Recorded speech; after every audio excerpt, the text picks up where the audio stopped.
God bless you. This is Faith or Fear Talk, and we're up to day 16 of my 31 days Faith over Fear Talk reflection journal. I'll put in the comments how you can get it because it has bits and pieces of my testimony.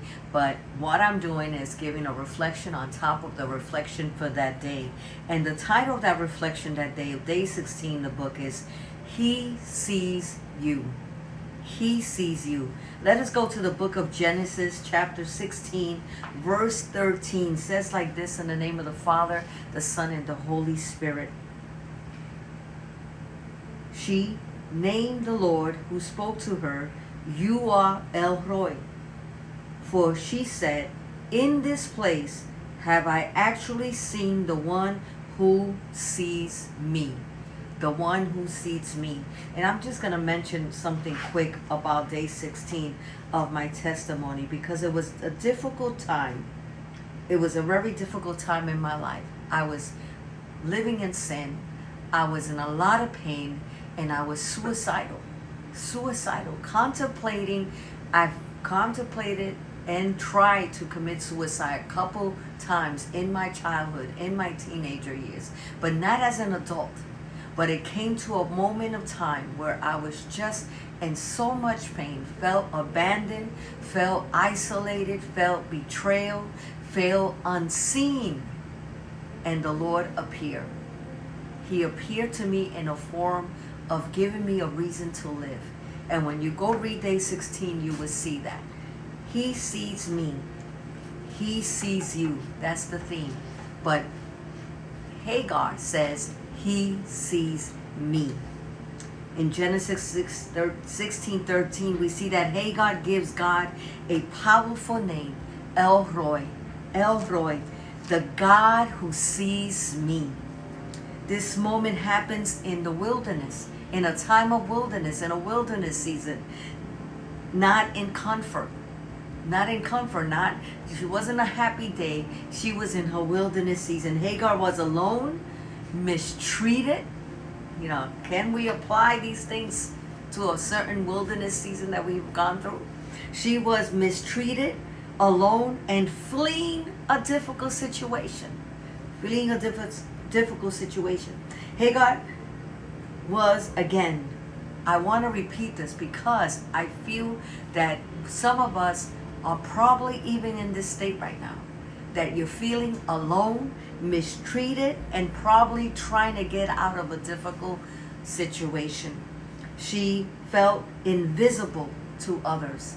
She felt unseen. She felt invisible to the people around her. She felt used. She felt dismissed. She felt cast out. Have you been there? And yet in that very place of isolation, she realized something. In that very place of isolation, she had a life-changing moment. In her wilderness, she is not unseen because she had an encounter with the God who sees her. Go read the story, Genesis chapter 16. He sees me is more than a statement. It was a revelation. He sees you is more than a statement. It's a revelation. In chapter 16, the fact that he saw me in this time, in this season of my life, it's more than a statement. It was a revelation. God sees us. That means that whether we feel overlooked, mistreated, unseen, or forgotten, God sees us. He sees the detail we think no one notices. He sees the detail we think no one notices. He sees your quiet struggles, the ones you don't talk about. He hears your silent prayers, the one you say from the inside, not that you're speaking out loud. The moments of doubt, he sees your struggles and the tears that we don't even know or have an explanation for. Or we can't even explain it to anyone. He sees those moments. He sees the details. Nothing about our lives is hidden from him. Nothing whatsoever. Hagar wasn't even the center of the figure of this story. When you go to read chapter 16, Hagar wasn't even the center. She was not the top notch. She was unseen. She was a servant. She was a foreigner. Yet she becomes the first person that I believe in the Bible that had given God a name of encounter, a name based on a personal encounter. He sees me. Jehovah El Roi sees me. He meets us exactly where we are. He met Hagar exactly where she are. He met me exactly where I was. And I'm telling you that he will meet you exactly where you are. In our lowest moments, in the moments where we feel that no one sees or understands us, those are the moments that he reveals himself, encounters us, and lets us see, I am there. I am there with you. These stories can reshape how we see our own lives. Hagar's story can reshape how we see our own lives. When we feel overlooked at work, in relationships, in that we feel not appreciated by our husbands, our children, when we feel that no one's understanding us, even in our faith, we feel that we lack faith. He sees you. He sees you. He sees you. That statement, he sees me, becomes what? An anchor in our lives. When we declare and decree, I might be overlooked by everyone. I might be unseen. I might not be appreciated. But Jehovah El Roi, he sees me. It tells us that we're not defined by human recognition, but we're known and valued by God.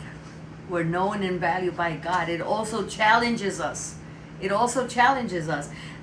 If God is the one who sees, if God is the one who sees me, are we becoming people who truly also see others? If God lives in me, am I also putting myself out there as a vessel, as an instrument that I can see others? Do we notice those who feel invisible around us? Do we notice those who feel overlooked, unwanted, unappreciated?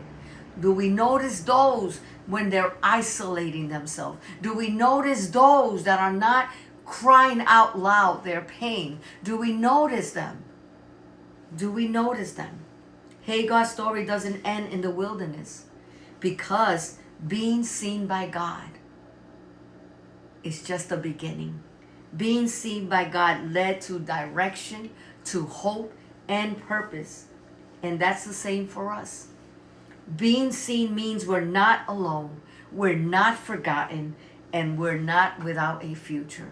It means that El Roi, Jehovah El Roi, sees me in every single detail. I pray this has been a blessing to you.